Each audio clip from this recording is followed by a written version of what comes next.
এখনো যদি আমি অন্যকে জিজ্ঞেস করি যে তোমরা জানো কি পাস বইটা কি, বা তোমার ব্যাংকে টাকা জমালে ডেবিট হয় না ক্রেডিট হয়, এটা তো টেকনিক্যাল ব্যাপার জানি।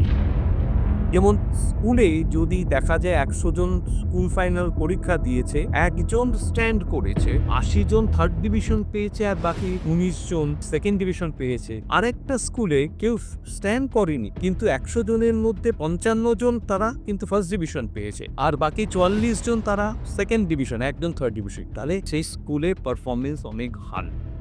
ঘুম থেকে উঠে আমরা ব্যবস্থাপনা করি। আজ যে সকালবেলা আমাদের বাড়িতে আমরা হোম ম্যানেজমেন্টও করি। হোম ম্যানেজমেন্ট একটা বিশাল ব্যাপার কি? How to manage your home, how to manage your day to day activities at your day. আপনি কি করে আসেন আপনার ট্রাভেল ম্যানেজমেন্ট।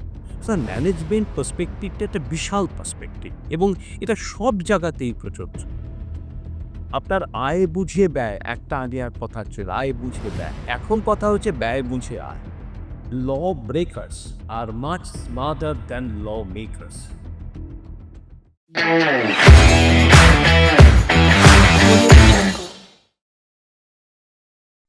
নমস্কার। স্বামী বিবেকানন্দ ইউনিভার্সিটি পডকাস্ট সেশনে আপনাদের আরও একবার স্বাগত জানাই। আর ব্যবস্থাপনা নিয়ে আমাদের অনেকগুলো এপিসোড হয়েছে পডকাস্ট সেশনে, আপনারা দেখেছেন।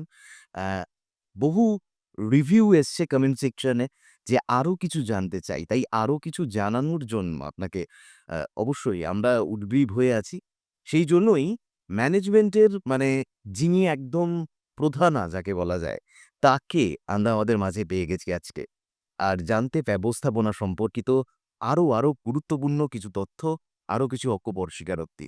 আমাদের সাথে রয়েছেন doctor Malayendu Saha, department of management, director of management যাকে বলা যায়, from Swami Vivekananda university. Welcome sir. Thank you. কেমন আছেন? আচ্ছা, খুব ভালো আছে। আর ম্যানেজমেন্ট বা ব্যবস্থাপনা, এই ম্যানেজমেন্টের সাথে আপনার জড়িয়ে থাকাটা বহুদিনের। আ সেটা আমরা সকলেই জানি, যারা অধ্যাপনার সাথে রয়েছি, যারা পড়াশোনা একটু নিয়ে চলাফেরা করি। আপনি ছাত্র গড়ার কারিগর, একজন ম্যানেজমেন্টের স্টুডেন্ট তৈরি করছেন। আমি একদম সরাসরি আপনার কাছে এই প্রশ্নটা আসি যে, একটা ম্যানেজমেন্টের স্টুডেন্ট হতে গেলে পরে কি এলিমেন্টস জানতে থাকতে হয়, কি উপাদান থাকতে হয়? আসলে ম্যানেজমেন্ট কথাটা এসছে এমন একটা জায়গা থেকে, আগে রেস্ট্রিক্ট করা ছিল ম্যানেজ মেন ট্যাক্টফুলি। আ মানে শুধুমাত্র রেস্ট্রিক্ট করা ছিল শুধুমাত্র হাউ টু ম্যানেজ পারসনের, মানে মানুষকে কিভাবে আমরা ট্যাক্টফুলি ম্যানেজ করব। কিন্তু আমি যদি আরো অনেক আগে যাই মহাভারতের সময়ে, সেই সময়ে দেখা গেছে তারা মহাভারতের যে যুদ্ধ বা রামায়ণের যুদ্ধ, আমি একটু ছোট্ট একটা উদাহরণ দেই। যখন শ্রীকৃষ্ণ যখন বললেন, বা সবাই যখন দুর্যোধন এবং অর্জুন যখন নাকি তাকে জিজ্ঞেস করলেন, দুজনেই চাইছে শ্রীকৃষ্ণ তাদের পক্ষে থাকুক। তখন শ্রীকৃষ্ণ ভাবলেন এটা তো আমার পক্ষে, কারণ আমি দুজনকেই ভালোবাসি, দুটো কুলকেই ভালোবাসি, দুটোই আমার বাপও। তাদের কাছে আমি কিভাবে আমি একজনকে বঞ্চিত তখন উনি একটা ম্যানেজেরিয়াল ট্যাকটিক্স অবলম্বন করলেন। তিনি বললেন, "আচ্ছা, আমি আজকে দুপুরবেলা ঘুমোবার পর যখন ঘুম থেকে উঠব, তখন আমি যাকে দেখতে পারবো, আমার ২ টো শর্ত। একটা শর্ত আমার নিতে হবে, হয় আমাকে নিতে হবে, আমি থাকবো, অথবা আমি আমার ১০,০০০ নারায়ণী সেনা, মানে তারা নাকি ওয়েল ইকুইপড, তারা নিতে পারবে। এই ২ টো অপশন। কিন্তু আমার অপশনটা হচ্ছে যে যাকে আমি ১ম এই দেখতে পারবো, তার পক্ষে আমি কিন্তু তাকে আমি আগে ১ম এ জিজ্ঞেস।" তখন দুর্যোধন এবং অর্জুন দুজনেই রাজি হলো।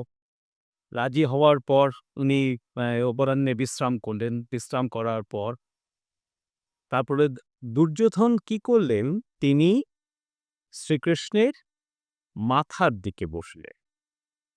আর অর্জুন ইচ্ছে করেই পায়ের দিকে বসলেন। ব্যাস।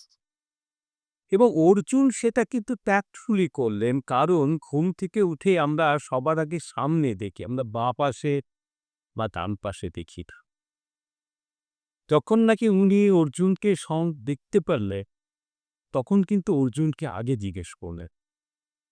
তখন অর্জুন অবভিয়াসলি বলল যে, "আমি আপনাকেই চাই।" তার অল্টারনেটিভ যেটা আছে, তখন দুর্যোধন জিজ্ঞেস করলেন, "কেন আপনি অর্জুনকে আগে সুযোগ দিলেন?" তখন তিনি এই কথাটাই বললেন যে, "ঘুম থেকে উঠে মানুষ সামনের দিকে তাকায়। তার বাঁ পাশে বা ডান পাশে তাকায়। তাহলে এটা হচ্ছে ম্যানেজমেন্ট। মানে আমি কি করে ম্যানেজ ব্যাপারটাকে আমি কিভাবে এমনভাবে কারণ ম্যানেজমেন্ট মানে সবসময় প্রবলেম আসবে তারপরেই আমি ম্যানেজ করব তার কিছু নেই। আগামী দিনগুলো আমার কি হতে পারে সেটাও ম্যানেজমেন্ট। জি। সেটা মানে এর সঙ্গেই কিন্তু ম্যানেজমেন্ট জড়িত। ইয়েস। এখন যত দিন গেছে ম্যানেজমেন্টের মানে ডেফিনিশন সংজ্ঞাটা কিন্তু পাল্টে গেছে। এখন ম্যানেজমেন্ট বলতে কিন্তু ছোট্ট একটা গণ্ডির আমরা করতে চাই না। যেমন আমরা এখন যেটা পড়াশোনা করি, আমরা কোনো সাবজেক্ট স্পেসিফিক পড়াশোনা করলে আমি বলব সেটা খুব ভালো হবে না। আমার এখন মাল্টি ডাইমেনশনাল একটা পড়াশোনা দরকার। This is part of the management. University authority বা পলিসি মেকার্স যারা রয়েছে, তারা কিন্তু সবসময় চাইবে যে আমি একটা ছেলে বা মেয়েকে কিভাবে তৈরি করব তাকে আমি মাল্টি ডাইমেনশনাল ওয়েতে বা মাল্টিটাস্কিং তৈরি করতে পারে এবং সে ওই মাল্টিটাস্কিং এর মধ্যেও কিন্তু সে ম্যানেজমেন্ট করবে। অবশ্য সে তার কোয়ালিটি হবে how to manage that particular show এবং সেটা অবশ্যই ডিসিপ্লিন এবং ডিসিপ্লিন। এই যে আপনার আজকে এই যে পডকাস্টিংটা হচ্ছে, ইউ আর দ্য হোস্ট। কিন্তু আপনি একা নন কিন্তু আপনার সঙ্গে যারা আমাদের আমাদের সহকর্মী যারা রয়েছে, পুরো ইউনিট যারা রয়েছে, তারাও কিন্তু তাদের মধ্যে একটা ম্যানেজেরিয়াল অ্যাটিটিউড তৈরি হয়ে গেছে। তারা জানে আমার পারপাস হচ্ছে এইটাকে ঠিক এই ক্যামেরাকে ঠিক করা, আমার লাইটটাকে ঠিক করা। Everything comes under the পারভিউ of management. এইটাই হচ্ছে ব্যবস্থাপনা। কিন্তু স্যার ব্যবস্থাপনার মধ্যেও তো অনেকগুলো বিভাগ থাকে। যে বিভাগটা নিয়ে আপনার চলন আ যতটা আমরা জানি যে অর্থনীতি, ইকোনমিক্সে এবং বা ফিন্যান্সে এই জায়গাটায় আপনার একটা অবাধ বিচরণ রয়েছে।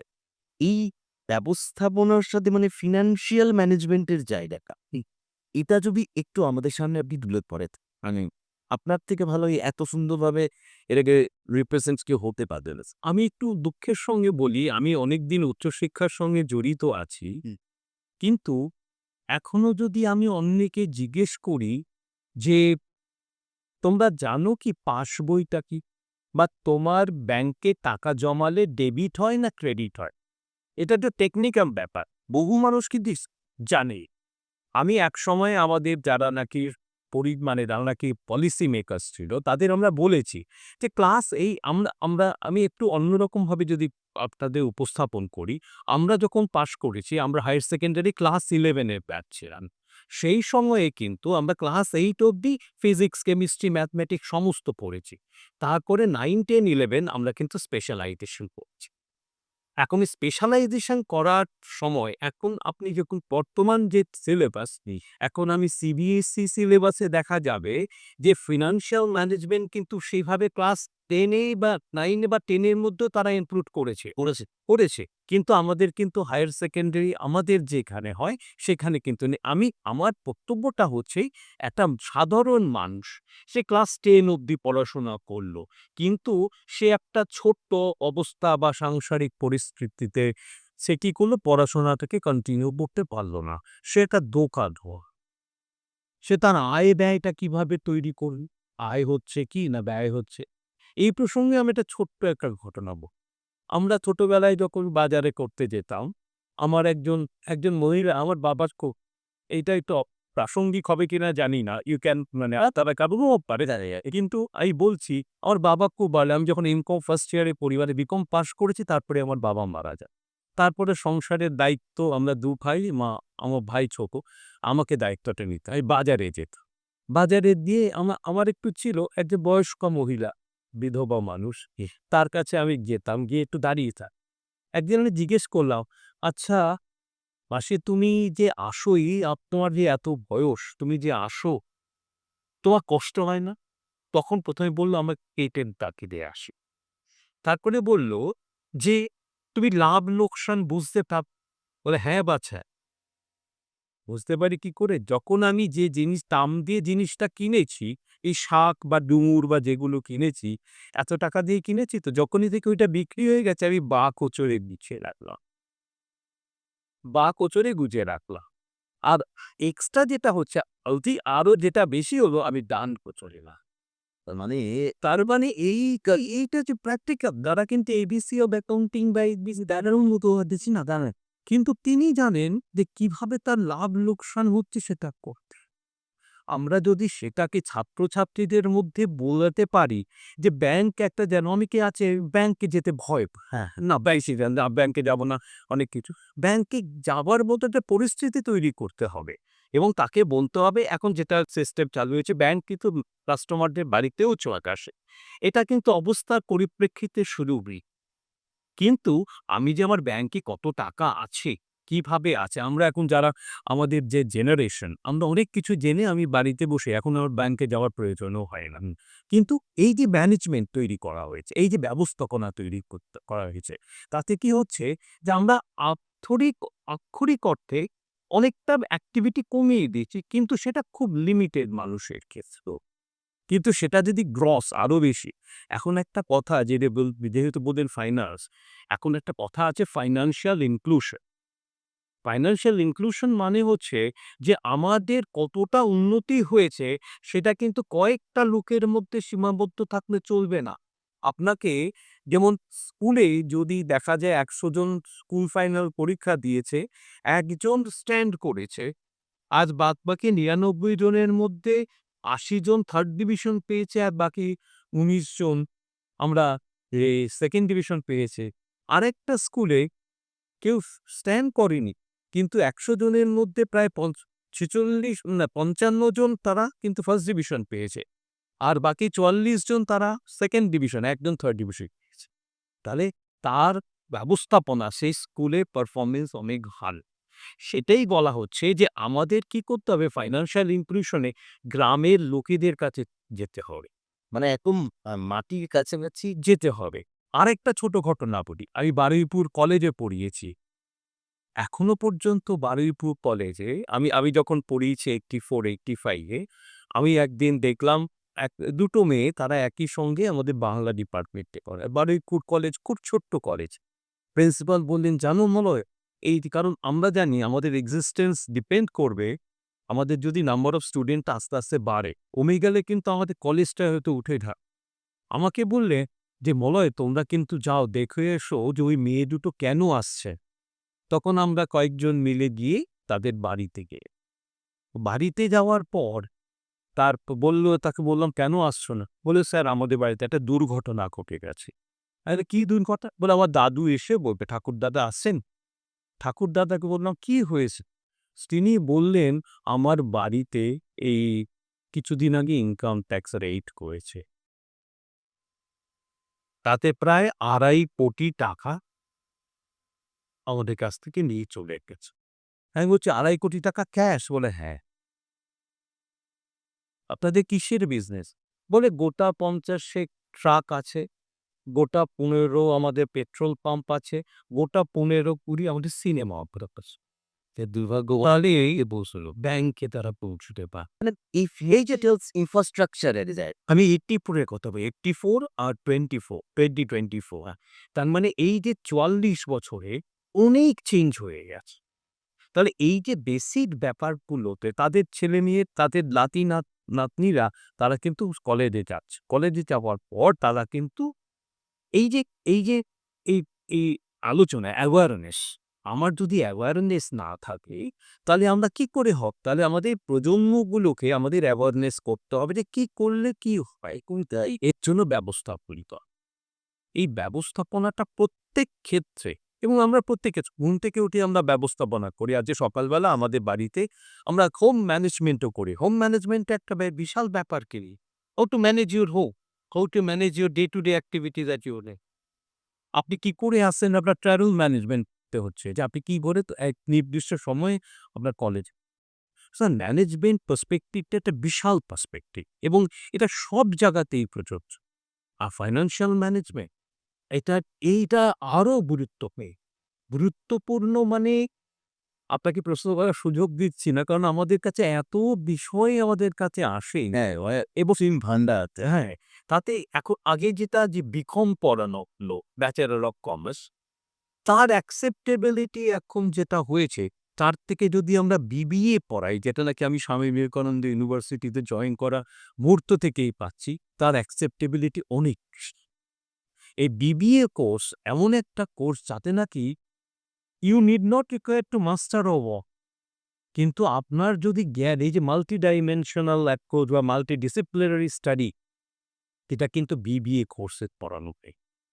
এই বিবিএ কোর্স হচ্ছে এখনকার দিনে ফাউন্ডেশন কোর্স, যাতে নাকি ম্যানেজমেন্ট ব্যাচেলর অফ বিজনেস অ্যাডমিনিস্ট্রেশনের মধ্যে কিন্তু management is part of. Administration একটা এমন জায়গায় রয়েছে, you have to learn how to manage people. এই ম্যানেজ করাটাই হচ্ছে আসল। আপনি ফাইন্যান্সিয়াল ম্যানেজমেন্ট করতে হবে, মার্কেটিং ম্যানেজমেন্ট করতে হবে, আপনার প্রমোশনাল ম্যানেজমেন্ট করতে হবে, how to promote your organise, মানে মার্কেটিং ম্যানেজমেন্টটা আরো গুরুত্বপূর্ণ, প্রমোশনাল ম্যানেজমেন্টটাও। সবকিছু। আর সর্বোপরি সবচেয়ে ইম্পোর্টেন্ট ফাইন্যান্সিয়াল ম্যানেজমেন্ট। কারণ আনলেস অ্যান্ড আনটিল ওই আমাদের বিধবা আমার মাসি, তিনি যদি মনে করতেন যে আমার বাকচকটা সবসময় ভর্তি হচ্ছে না, তিনি কিন্তু ইন্টারেস্টেড হবেন না to come again on the next day. সুতরাং তার আমাকে কিন্তু ওই ব্যাপারটা এবং তাকে ইন্সপিরেশন দিতে যে তোমরা ভালো করে ম্যানেজমেন্টটাকে ভালো করে চাও। হসপিটালিটি ম্যানেজমেন্ট মানে আপনি হসপিটালিটি অ্যাডমিনিস্ট্রেশন কোন জায়গায় পৌঁছে গেছি? হসপিটাল ম্যানেজমেন্ট গুরুত্বপূর্ণ হ্যাঁ। আর এখনকার দিনে যে মানে আমার বক্তব্য হচ্ছে, ছাত্রছাত্রীদের কাছে আমার একটাই, ভাই এই ৪-৫ বছর মানে আপনাকে এখন হচ্ছে ৪ বছর হচ্ছে আপনার গ্র্যাজুয়েশন কোর্স করতেই হবে, আর ২ বছর আপনার মাস্টার্স করতে হবে। একটু যদি ভালো করে পড়াশোনা, ওখানে অনেক কম্প্রোমাইজ করতে হবে। হ্যাঁ, কেন নেটওয়ার্কিং আমি আমার মানে ওই যেটা বলে সোশ্যাল মিডিয়াতে কেন আমি অ্যাক্টিভ থাকবো না? থাকবো। কিন্তু আসল টার্গেট হচ্ছে আমার পড়াশোনা। না, কেউ যদি সোশ্যাল মিডিয়াতেও ম্যানেজমেন্ট করতে তাও ওই একটা সময় আমরা করেছি ছোটবেলায়, বিজ্ঞান কি আশীর্বাদ না অভিশাপ? আমাকে ওই আশীর্বাদটা দেখতে হয়। অভিশাপটাও জানবো কি অভিশাপ হতে পারে। গতকালই একজন আমার এক বন্ধু তাই বলল যে ওকে বলেছে যে সাইবার ক্রাইম থেকে ফোন করেছে যে আপনি আপনি সরি এটা বলেছে যে আপনার আধার নম্বর আপনি কি রিসেন্টলি কোথাও দিয়েছেন? আপনার আধার নম্বরের কার্ডে আপনার কিন্তু একটা ক্রেডিট কার্ড ইস্যু হয়েছে। তখন বলছে ক্রেডিট কার্ডটা আমি চাইনি। বলছে আপনার ক্রেডিট কার্ডটা ভালো, আপনি ক্রেডিট কার্ডটা আপনি নিতে পারেন। উনি বলছেন উনি ব্যাংক অফ বরোদাতে চাকরি করেন, রিটায়ার করেছেন। যখনই নাকি আধার কার্ডটা এপ্রুভ এসে করে দিয়েছেন, ও ৪ টে ডিজিট বা ১২ টা ডিজিট যেটা থাকে, সে ১২ টা ডিজিট যখন কনফার্ম করেছে, ১০ মিনিটের মধ্যেই তার ব্যাংক ব্যালেন্স নিল। এই স্ক্যাম কিন্তু চারিদিকে চারিদিকে সবাই আসে। তাহলে এই যে ব্যাপার, এইটা হচ্ছে এই যে তারা একটা কথা আমাদের ম্যানেজমেন্টে বলে, law breakers are much smarter than law makers. ঠিক। যারা প্রণয়ন করে, আইন প্রণয়ন করে, আর যারা আইন ভঙ্গ করে, তারা কিন্তু আরো বেশি স্মার্ট। হ্যাঁ, অবশ্যই। ল ব্রেকার্স যারা আছে তারা অনেক বেশি স্মার্ট। তাদের ওই মস্তিষ্কটাকে তো আমরা জানেনই কোন জায়গায় লুফলটা আছে। ওই লুফল থেকে কিন্তু মানুষকে কিন্তু তারা মানে কি বলবো? সে ফাঁদে পা দিতে পারে। আপনাদের কাছে একটা প্রশ্ন স্যার, আপনি যখন ফিন্যান্সিয়াল ম্যানেজমেন্টের বিষয়টা বা ইনফ্রাস্ট্রাকচারটা আপনার দীর্ঘদিনের অভিজ্ঞতার জায়গা থেকে এই প্রশ্নটা আমার বারবার করতে ইচ্ছে করছে। সেটা হচ্ছে যে আমাদের দৈনন্দিন জীবনযাত্রায় লাইফস্টাইল ম্যানেজমেন্ট এটা একটা আছে।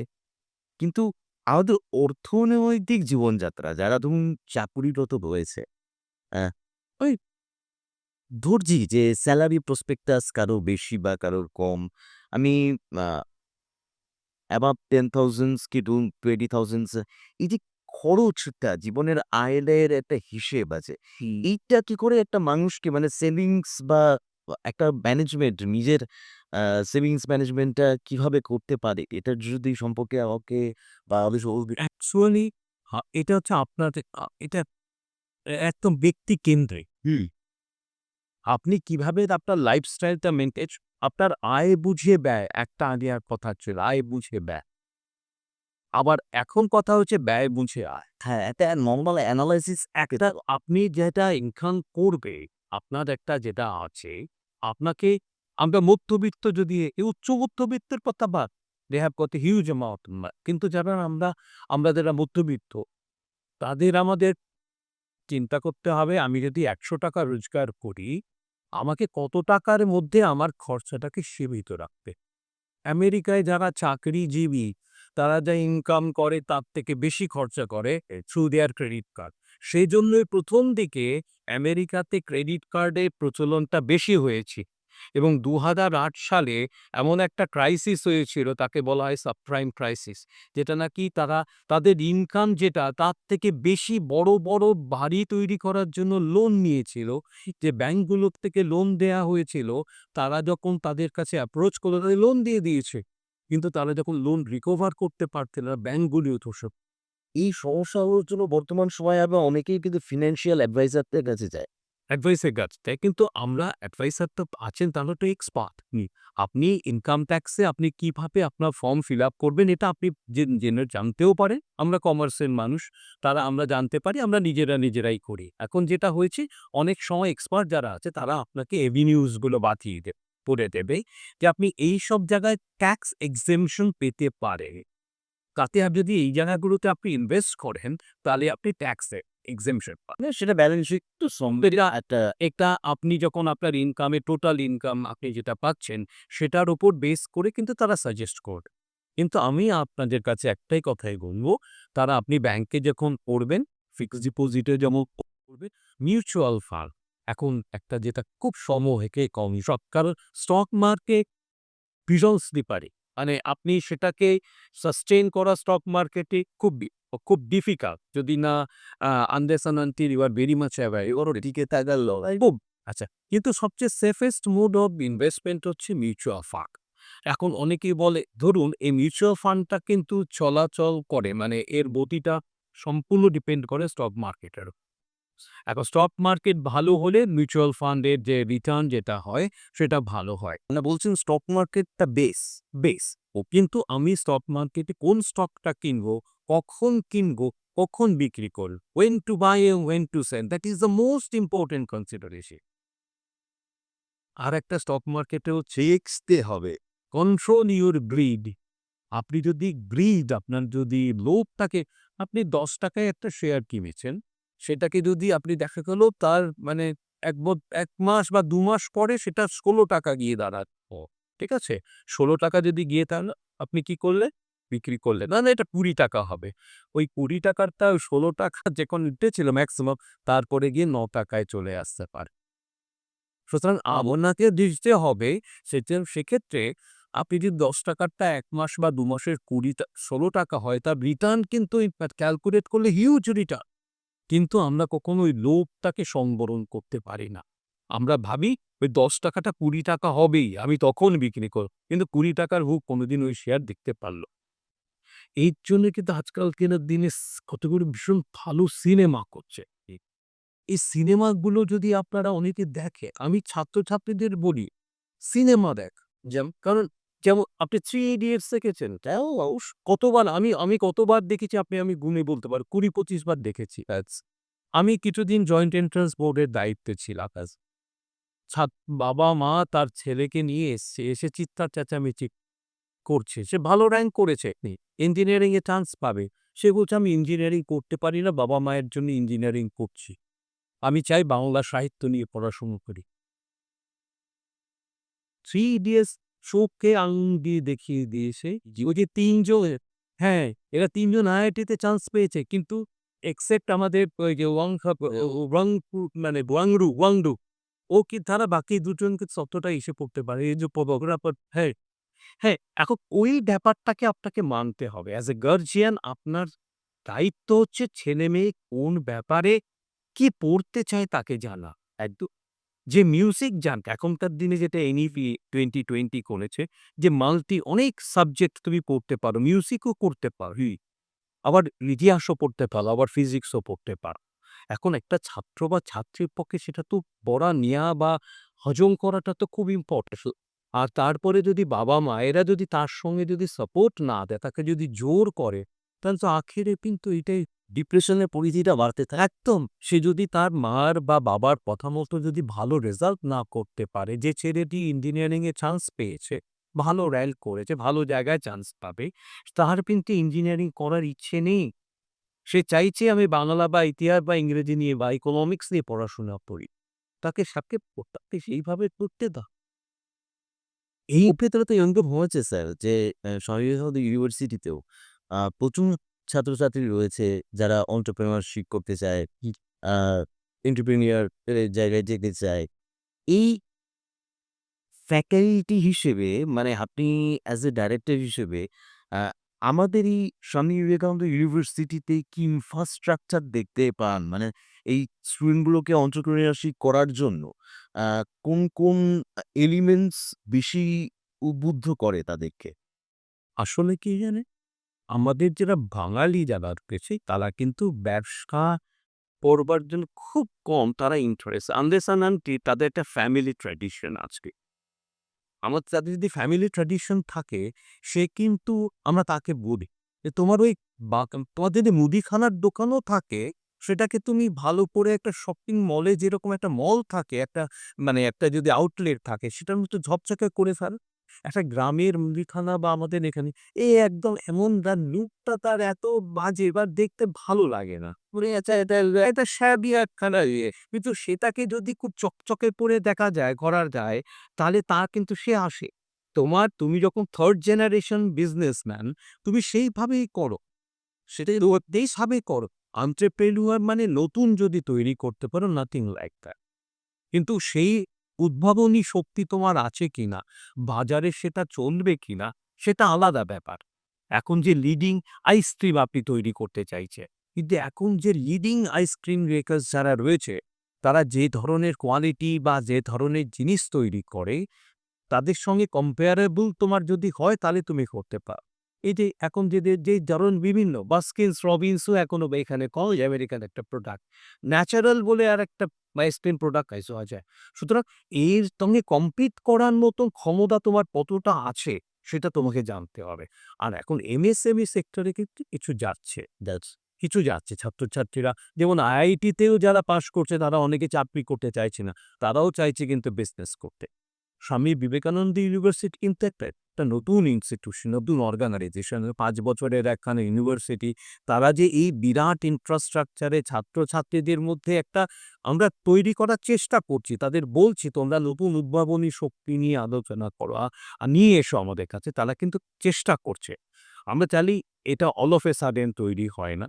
তাদের একটা হিউজ একখানা ইনভেস্টমেন্ট এখানে করতে হয়। তার পরবর্তী ক্ষেত্রে তারা যদি করতে তাদেরও একটু ফিন্যান্সিয়াল একটা ডেভেলপমেন্ট করে তারা করতে চায়। কিন্তু তাদের মধ্যে কিন্তু মাথায় আছে তারা এই কাজগুলো করতে চাইছে।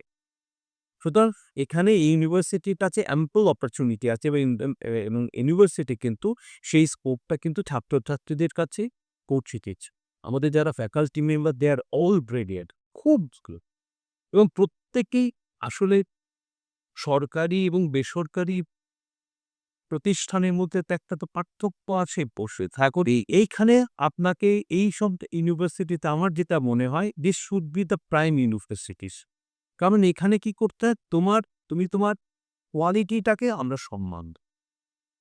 তোমার কোয়ালিটি তোমার যদি ভালো হয় তোমার ফিডব্যাক, তোমার যদি ছাত্রছাত্রীদের কাছ থেকে ফিডব্যাক ভালো হয়, তোমাকে আমরা আরো বেশি সম্মান দেব।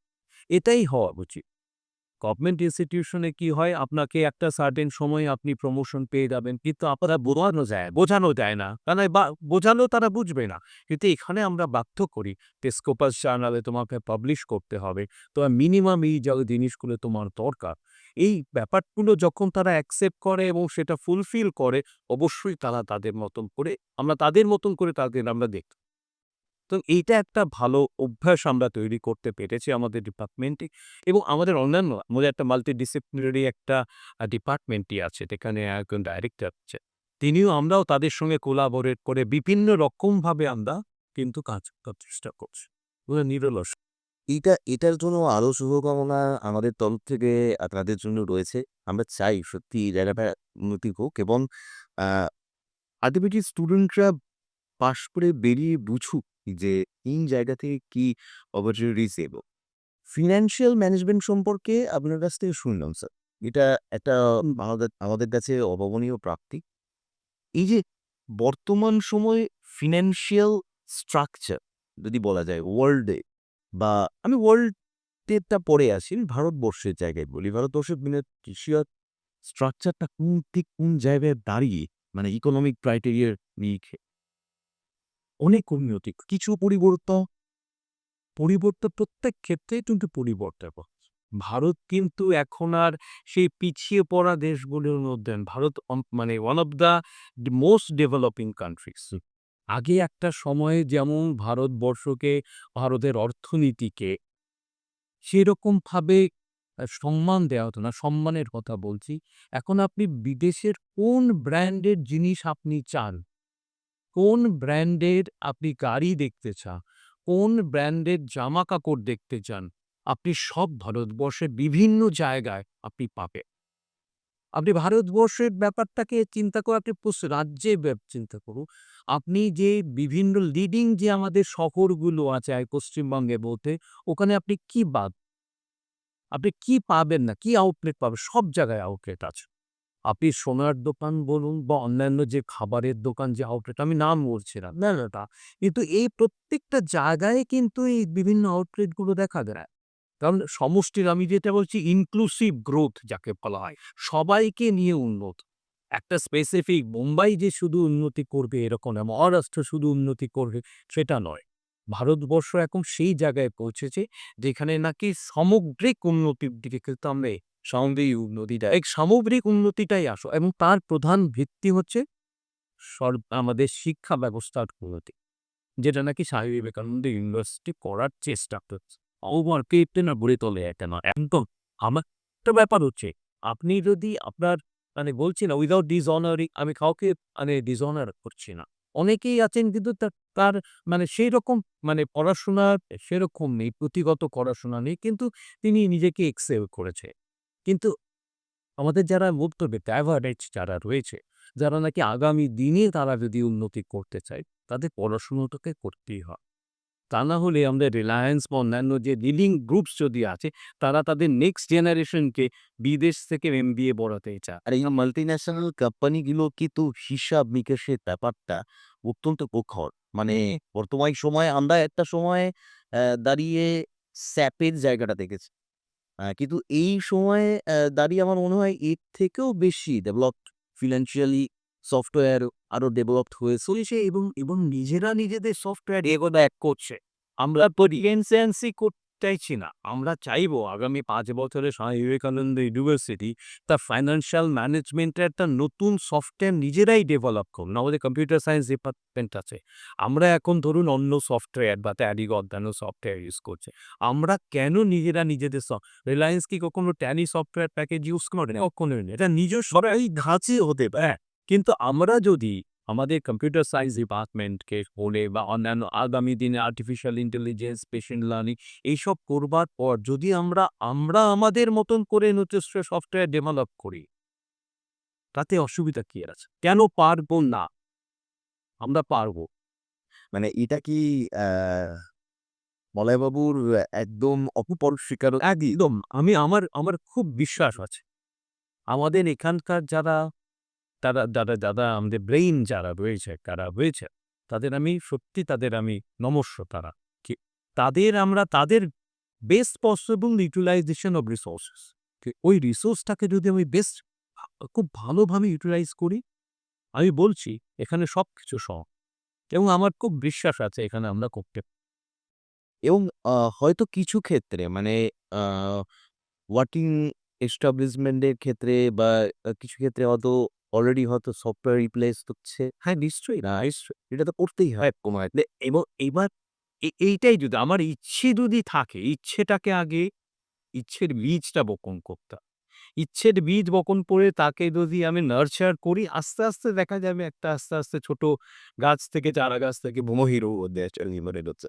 অবশ্যই আমরা সেটাই চাই এবং আ আপনার কাছ থেকে একদম পরিশেষে আসি। একদম শেষ পর্যায়ে একটা আ আড্ডাটা খুব ভালো চলছিল আমাদের মধ্যে। কিন্তু আমাদের সময়ে তো একটা অদলাবতেস। যাই হোক আ আমরা চাইবো যে আগামী দিন আপনার সাথে আরো একবার বসি। এই বিষয়গুলো নিয়ে আরো জানি। আরো অন্তর্নিহিত তথ্যগুলো উদ্ঘাটন করি এটাই আমরা চাইবো। একটা বিষয় স্যার সেটা হচ্ছে যে এই যে ফিনান্সিয়াল ম্যানেজমেন্ট বা ফিনান্সিয়াল ইনফ্রাস্ট্রাকচার এটা সম্পর্কে সময় বদলাচ্ছে। আপনি যেমন পরিবর্তনশীল, আপনি সবসময় নবপ্রজন্মের কাছে উদ্বুদ্ধ করার জন্য আপনি উদ্যোগী হয়ে থাকেন।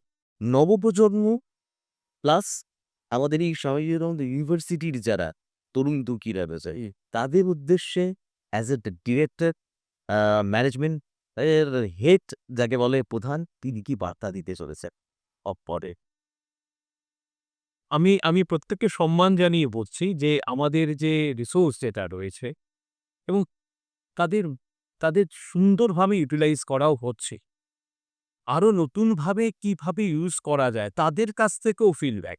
মানে আমরা যেমন টপ ডাউন অ্যাপ্রোচ, মানে যাতে নাকি সবসময় ম্যানেজমেন্ট বলবে এটা করো, তারপরে তারা নিচের লেভেলরা করবে, এটা না করে down to top approach, bottom up approach যেটা। মানে আপনি বলছেন রেজিমেন্টাল রেজিমেন্টাল করে তাদের কাছ থেকে আমরা ফিডব্যাক নিয়ে নেয় এবং সেই ইচি এবং তাদের যদি বলি যে তোমাদের কিছু ইনোভেটিভ আইডিয়া আছে কিনা, আমার এইটা আইডিয়া, আপনাদের কি আইডিয়া আছে? কারণ আপনারা নিজে হাতে কাজগুলো করছেন। এই নিজে হাতে কাজ করাতে আপনার কি অসুবিধা হচ্ছে এবং ওই অসুবিধাটা কিভাবে ওভারকাম করা যায় এবং আরো কিভাবে ওটাকে ডেভেলপ করা যায়, আপনি আমার উপর। এই যে সফটওয়্যার ডেভেলপমেন্ট, আমি যে সফটওয়্যারটা নিয়ে কাজ করছি, সেই সফটওয়্যারটায় কোন জায়গায় একটু অসুবিধা আছে আমাকে আইডেন্টিফাই করতে যদি পারি, ওটাকে কিভাবে ওভারকাম করা যায় সেটাই ডেভেলপমেন্ট। ধরুন একজন ক্লার্কশিপে যে সফটওয়্যারটা হ্যান্ডেল করছে, হ্যাঁ, সেও পারে রেস করতে পারে যে আমার এই জায়গাটা মনে হচ্ছে আমরা নিজেরা কেন ডেভেলপ করতে পারবো না। এটাকে বলে গ্রোথ ম্যানেজমেন্ট জড়িয়ে ওই একদম আমাকে সেইভাবে করতে হবে। সবসময় টপ ডাউন অ্যাপ্রোচ না করে বটম আপ অ্যাপ্রোচ অনেক সময় অনেক বিষয়ে কার্যকরী। তো শুধু ভাবছি আপনি বলছেন আর আমি একটা কথা আমার মনে পড়ে যাচ্ছে যে আগে যে ম্যানেজমেন্টাল সিস্টেম যদি ফিনান্সিয়াল ম্যানেজমেন্টাল সিস্টেমের মধ্যে দেখি, তাহলে এই যে journal, ledger, trial balance, balance sheet এইগুলো একটা পরিধির মধ্যে দিয়ে ছিল। এখন ব্যাপারটা হচ্ছে ওইটাকেও তো বেসিক ব্যাপারটা কিন্তু এখন আর হ্যাঁ, আপনি বলতে এটাকে আমি মানে কুড়িয়ে দিতে পারি না। প্রফিট আর লস সায়েন্স কমার্সের একটা ছাত্র-ছাত্রী তার তো বেসটাকে ফাউন্ডেশনটাকে তৈরি করুক। আমি বলছি না আমি ক্লাস 8 থেকে এই 9, 10, 11 তারপরে বিকম, তারপরে এমকম, তারপরে পিএইচডি আমি সবসময় কিন্তু এরকমভাবে এই ব্যাপারটা কেন আমাদের ফাউন্ডেশনটা খুব স্ট্রং ছিল। না, যখন ম্যাচুরিটিটা এলো তখন আপনি বললেন যে লাইফস্টাইলে প্রফিট অ্যান্ড লস কোথায় গিয়ে?